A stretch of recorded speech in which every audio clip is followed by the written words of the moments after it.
Hello and welcome back to our channel TechUp.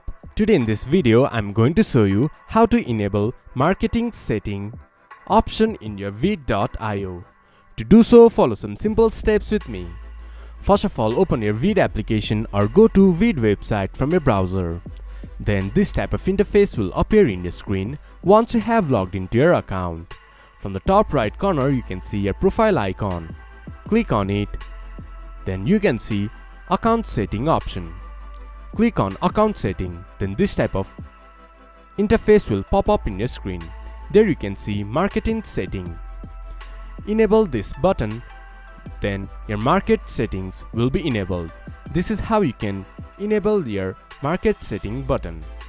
This much for today's video. If you guys find our video helpful, please leave a like and comment. And do not forget to subscribe our channel and hit the bell icon.